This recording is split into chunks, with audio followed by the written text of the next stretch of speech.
सभी को नमस्कार। मैं हूं आपका हिंदी अध्यापक श्रीकांत सार हूं। चलिए बच्चों, इस वीडियो के अंतर्गत हम सीखने वाले हैं बरसते बादल पाठ के अगले जो पद्यांश दी गई है, मतलब इस पाठ के अंतर्गत पूरे 4 पद्यांश दी गई हैं।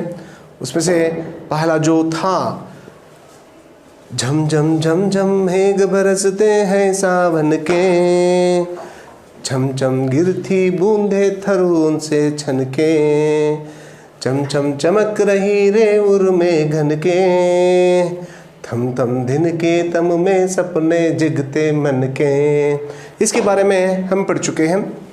आज जो मतलब अगले जो 4 पंक्ति यहाँ पर जो दी गई हैं उनके बारे में जानने का प्रयास करेंगे। ये पढ़ाने से पहले मैं आप लोगों को एक बार कवि श्री सुमित्रानंद पंत जी के बारे में मतलब जो इम्पोर्टेंट पॉइंट्स हैं फटाफट बता दूंगा। जीवन काल जो है 1900 से लेकर 1977, 1900 टू 1977 जीवन काल मतलब होता है जन्म से लेकर मृत्यु तक। इन्हें सोवियत रूस ज्ञानपीठ पुरस्कार, साहित्य अकादमी, ये जो पुरस्कार इन्हें प्राप्त हुए थे। और इनकी जो प्रमुख रचनाएं हैं, वीणा, ग्रंथि, पल्लव, गुंजन, युगांत, ग्राम्या, स्वर्ण किरण, कला और बड़ा चांद आदि हैं।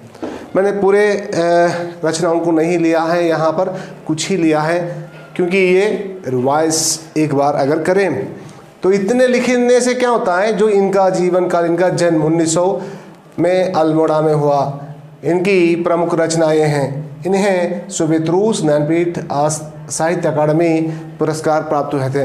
इन्हें चिदम्बरा काव्य के लिए ज्ञानपीठ पुरस्कार प्राप्त हुआ था। इस तरह से हम लिख सकते हैं इनका मृत्यु 1977 में हुई, क्योंकि मृत्यु निधन हुआ। चलिए, इस तरह से लिखने से हमें कितने अंक मिलते हैं? 4 अंक तो बराबर मिल जाता है, इसलिए मैंने लिख दिया यहाँ पर। अब आज की जो पाठ है उस पाठ की ओर आगे बढ़ेंगे। जो पहला जो 4 पंक्ति मैंने जो बताया था, अभी जो गाकर मैंने बताया था, फिर एक बार और दोहराते हुए ये 4 पंक्ति भी उसमें मिलाऊंगा, बाद में उसे बता दूंगा। चलिए बच्चों, झम झम झम झम मेघ बरसते हैं सावन के, छम चम चम घिरती बूंदे तरुओं से छनके, चम चम बिजली चमक रही रे उर में घन के, तम थम दिन के तम में सपने जगते मन के, झम झम झम झम मेघ बरसते हैं सावन के, छम चम चम घिरती बूंदे तरुओं से छनके, धादुर टर टर करते जिल्ली बजती जन जन, म्याऊ म्याऊ रे मोर पियू पियू चातक के घन, उड़ते सोन बलाक आर्द सुख से कर क्रंदन, घुमड़ घुमड़ गिर मेघ गगन में भरते गर्जन। इस तरह यहाँ पर दिया गया है। देखिए, पहला जो 4 पंक्ति जो कल मैंने जो बताया था, वहाँ पर वर्षा जब धरती पर बरसती है, वर्षा जब धरती पर पहुँचती है, पहुँचने से पहले उनकी जो आवाज़, उनकी जो शब्द होती हैं, गरजने का हो या मेघों की गरजने का हो या बारिश गिरते समय झमझम एक विशेष ध्वनि यानी करते हुए तेज ध्वनि यानी बहुत शोर मचाते हुए वो धरती पर गिर जाते हैं, पानी यानी वर्षा होती है। और जब वर्षा होती है, जब पेड़ों पर पानी पड़ता है, पेड़ों से नीचे धरती पर छनकर वो गिर जाते हैं, टप आवाज़ करते हुए धरती पर गिरते हैं, ये बताया गया था। और दिन के अंधकार में सभी लोग सो जाते हैं और सपने देखने लगते हैं, उनके हृदय में बिजली चमकने लगते हैं। इस तरह से वहाँ 4 पंक्तियों में बताया दिया गया था। आज जो हम देख रहे हैं, धादुर टर टर करते जिल्ली बजती जन जन, धादुर यानी मेंढक, धादुर यानी मेंढक जिसे हम कहते हैं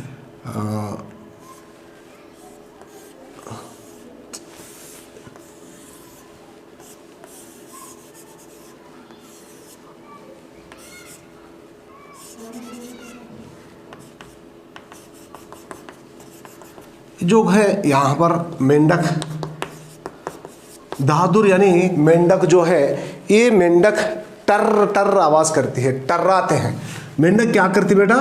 टर टर आवाज करती है, यानी टर्राना, टर टर आवाज करती है। वर्षा के ऋतु में अगर देखा गया तो मेंढक इसी तरह से टर्राते रहते, आवाज करती रहती है। उसके बाद उन्होंने बताया है जिल्ली। जिल्ली यानी क्रिकेट जो कहते हैं, इंसेक्ट, उन्हें इस तरह से रहती है। ये काला ज़्यादा जो है ब्लैक कलर में रहता है, क्रिकेट कहते हैं इसे। ये इसे जिंगुर भी कहते हैं। ये शोर मचाती है, एक तरह की एक कीड़ा है, कीड़े मकोड़े जो कहते हैं ना, इसे एक तरह की है। ये छोटी सी रहने वाली जीव, ये ज़्यादा शोर मचाती है, झन झन आवाज़ करती है। ये रात के समय हमें सुनाई देता है, तो जंगलों में ज़्यादा सुनाई देता है इसकी आवाज़। और यहाँ पर बता दिया गया है मोर। मोर यानी आप सभी को पता है, मोर सबकी जो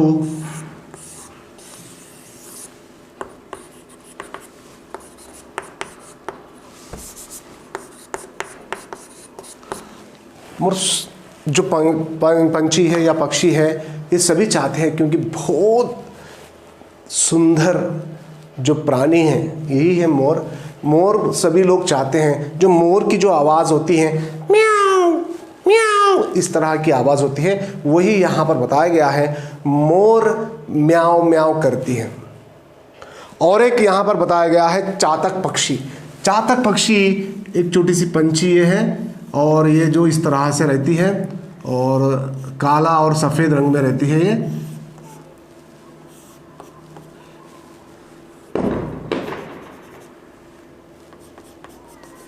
ये समूह में रहता है, ज़्यादा समूह में रहता है। ये चातक पक्षी है, तो ये जो है समूह में रहता है ज़्यादा, मतलब उनके जो झुंड जो होती है उनके साथ ही रहता है। और ये इसकी जो आवाज़ है पीऊ पीऊ, इस तरह की आवाज़ करती है। पीऊ पीऊ कहकर ये आवाज़ करती रहती है, इस तरह की उनकी स्वर निकलती है। यहाँ पर कवि सुमित्रानंदन पंत जी कह रहा है। ये जो है चातक पक्षी है। और ये जो मेंढक है, मेंढक टर्राती है, चातक पीऊ पीऊ कहकर ये क्या करती है, क्या क्या करता है? पीऊ पीऊ। मोर म्याऊ म्याऊ। तो इस तरह की इनकी जो आवाज़ होती है, म्याऊ म्याऊ रे मोर, और पीऊ पीऊ चातक के जो गण, इस तरह यहाँ पर बताया गया है। यहाँ लिखेंगे नीचे।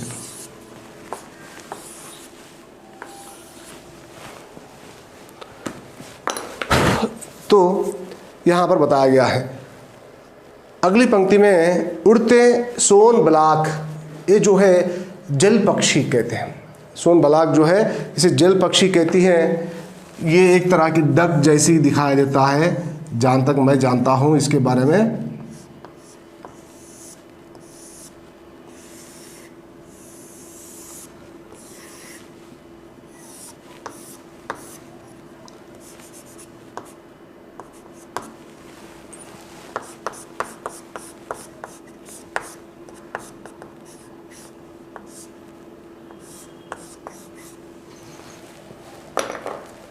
इसे हम कहते हैं जल पक्षी। जल पक्षी कहते हैं इसे। तो ये जो जल पक्षी है, ये दिखने में कैसे दिखाई देती है? ये डक जैसी दिखाई देती है, स्वान डक उसी की आकार में रहता है।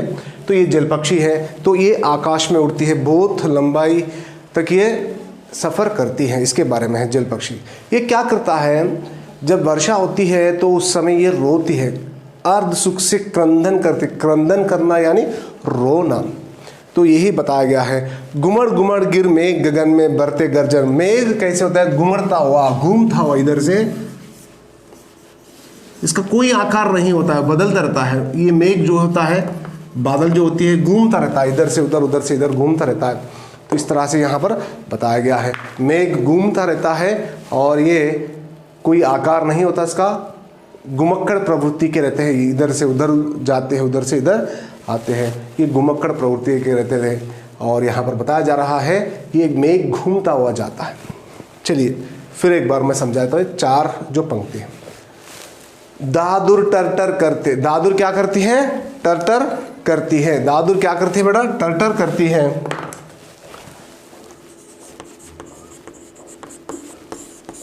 जिल्ली बजती झंझन, जिल्ली बजती झंझन की आवाज करती है। दादुर टरटर करते, जिल्ली बजती झंझन।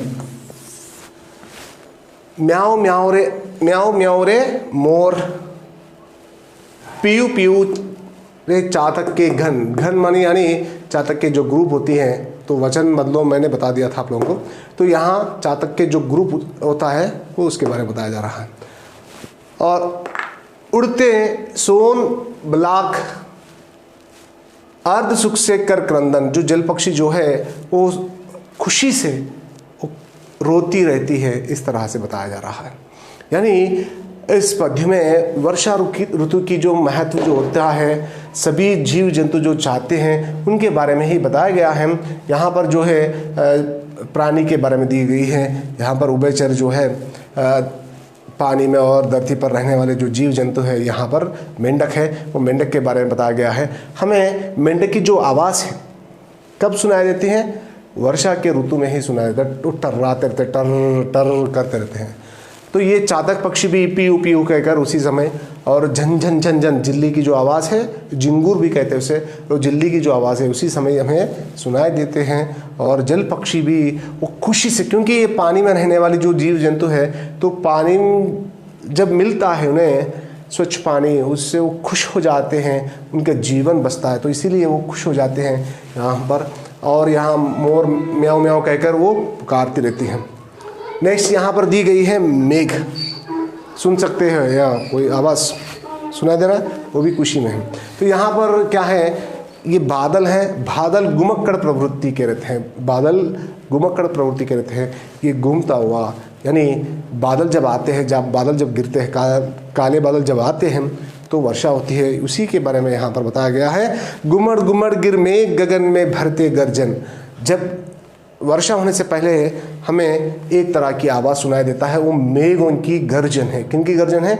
मेघों की गर्जन है, यहाँ पर बताया गया है।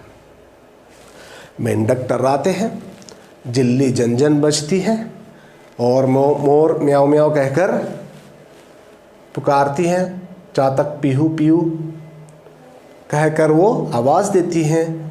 और उड़ते सोन बलाक जो है, जल पक्षी जो है, वो खुशी से क्या करती है? क्रंदन, यानी रोती है। क्रंदन करना, रोती है, खुशी से रोती है। और मेघ घुमड़ता हुआ या घूमता हुआ आकाश में भरकर बहकर वो गर्जन कर कर बारिश हमें देते हैं, इस तरह से यहाँ पर बताया गया है। अगले 4 पंक्ति देखेंगे। रिमझिम क्या कुछ कहते बूंदों के स्वर, रोम सिहर उठते छूते वे भीतर अंतर, धाराओं पर धाराएं झरती धरती पर, रज के कन कन में तृण तृण को पुलका भरी भर। इस तरह से यहाँ पर दिया गया है। रिमझिम क्या कुछ कहते बूंदों के स्वर, रोम सिहर उठते चूते वे भीतर अंतर, धाराओं पर धारा है जरती धरती पर। इस तरह से यहाँ पर दी गई है। तो रिमझिम करना मतलब होता है फुहार, मतलब वाटर फाउंटेन जिसे हम कहते हैं। उसमें क्या होता रहता है? पिटर पैटर जो कहते हैं, मतलब पानी गिरते रहता है। तो बारिश जब बरसता है, बादलों से पानी जब नीचे आता है तो इस तरह से आता ना, इस तरह से गिरते रहता है। तो इसके बारे में रिमझिम क्या कुछ कहते बूंदों के स्वर। बूंद जो होते हैं उनके जो स्वर, मतलब गिरते समय जो स्वर होता है, उनकी जो आवाज़ होती है, उसके बारे में बताया जा रहा है। और रोम सिहर उठते छूते हुए भीतर अंतर, मतलब जब ये धरती, मतलब धरती पर पहुंचता है अपने शरीर पर, जब छूते ही मतलब टच होते, जो ड्रॉप अपने शरीर पर छूते ही हमारे मन में एक तरह की ऐसी भावनाएं आ जाते हैं उसी समय हमारा रेंगठन मतलब होता है रोम खड़े हो जाते हैं। सर्दियों में कभी अचानक कोई भी इस तरह से मतलब होता है, कभी अचानक कुछ भी लगा तो हमारे रोम क्या हो जाते हैं, उठ जाते हैं, मतलब शरीर कांपता है, रोम उठ जाते हैं। ये अनुभव हम बहुत बार कर चुके हैं, तो उसी के बारे में यहाँ पर बताया जा रहा है। रेंगठन मतलब होता है, रेंगठन होना मतलब होता है रोम उड़ जाना, यहाँ पर वही बताया जा रहा है। जब पानी हमारे शरीर को छूता है तो हमारा शरीर स्किन जो होता है उसका अनुभव करता है, अनुभव करते ही क्या होता है, रेंगठा होती है, मतलब होता है रोम रोमांच हो जाता है, उड़ जाते हैं, खड़े हो जाते हैं। और यहाँ पर भीतर अंतर मतलब भीतर मतलब इनसाइड, हमारे अंदर ऐसे भावना आ जाते हैं तो अचानक हमारे रोम उड़ जाते हैं। धाराओं पर धाराएं जरती धरती पर धाराएं जरती रहते हैं, नीचे धाराएं बहती रहती है, ऊपर से पानी जो धाराएं बनकर वो धरती पर गिरते रहता है। तो इस तरह धाराओं पर धाराएं, धारा यहाँ पर बहती रहती हैं, उन पर धाराएं गिरते रहते हैं, तो उसके बारे में यहाँ पर बताया जा रहा है। धाराओं पर धाराएं झरती धरती पर, वो झरना जैसा एक छोटी सी लेक जैसा वो बनकर, नदी जैसा बनकर वो बहते रहता है, इस तरह से वहाँ पर बताया गया है। टू फ्लो जो होता है झरना मतलब। रज के खन खन में त्रुन त्रुन को पुलखावली बर, यानी रज यानी मिट्टी के हर कण में, मिट्टी के हर कण में, each and every dust particle जो हम कहते हैं, तो हर कण में त्रुन त्रुन को पुलखावलितर, मतलब यहाँ पर वो बताया जा रहा है। त्रुन मतलब होता है घास, त्रुन मतलब तनिक जो कहते हैं, तनिक मतलब घास जो होती है, ग्रास जो अंग्रेजी में कहते हैं, तो वो उगता है। जब मिट्टी में पानी पड़ने से क्या होता है, घास उगता है। देखिए आप लोग समझ सकते हैं जो मैं कह रहा हूँ, ग्रीष्म ऋतु में यानी जो समर सीजन जो होता है उस समय अगर देखा गया तो मैदान पूरा सूखे हुए मैदानों को अगर देखे हैं आप लोग, वर्षा काल में अगर उसी मैदान को अगर देखा गया तो वो मैदान हरा भरा हो जाता है। कारण एक ही है, वो पानी पड़ने से मट्टी जो होती है, मट्टी में जो बचा हुआ मतलब सीड्स जो भी है वो उगने लगता है, घास उगने लगता है। उसी के बारे में यहाँ बताया जा रहा है।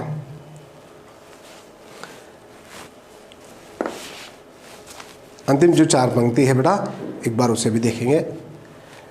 पकड़वार की धार झुलता है मेरा मन, आओ रे सब मुझे घेर कर गाओ सावन, इंद्रधनुष के झूले में झूले मिल सब जन, फिर आए जीवन में सावन मन भावन। इस तरह से दिया गया है। तो ये 4 पंक्ति के बारे में बता दूंगा। पकड़वार की धार झुलता है मेरा मन मतलब कवि का जो मन है, कवि यहाँ पर कह रहा है उनकी जो मन है बताया जा रहा है, वो वारी मतलब वर्षा के जो पानी गिर रहा है, धरती पर पहुँच रही है, उन्हें पकड़ने का इच्छा होती है। 2 हाथ फैलाकर उन्होंने उस पानी को पकड़ने का इच्छा वो बताया जा रहा है। आओ रे सब मुझे घेर कर गाओ सावन, श्रावण मास में, सावन मतलब श्रावण मास, पहले ही ये शब्द आ चुका है, मैंने बता दिया। श्रावण मास में जो वर्षा होती है उस समय सभी लोग मुझे घेर लो यानी यहाँ पर एक आदमी रहता है यानी कवि रहता है, उसे चारों ओर से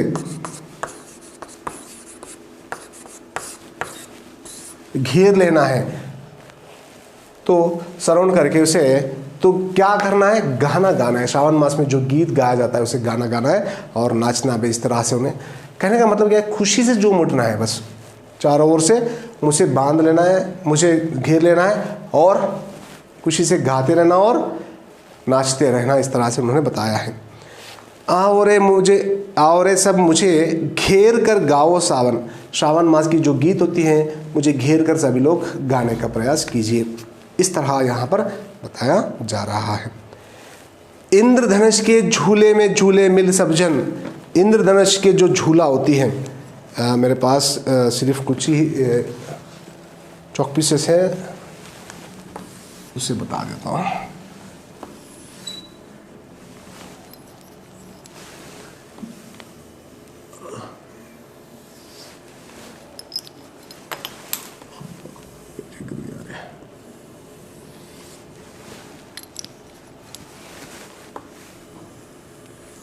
आपको पता है रेनबो जो जिसे हम कहते हैं, तो ये आकाश में दिखने वाली जो रेनबो है उसे क्या बनाना चाहिए, यहाँ पर वो बताया जा रहा है इंद्रधनुष को, इंद्र छाप जो जिसे कहते हैं, यानी इंद्र छाप यहाँ पर 4 ही हैं, चौक पीसेस नहीं है मेरे पास कलर का।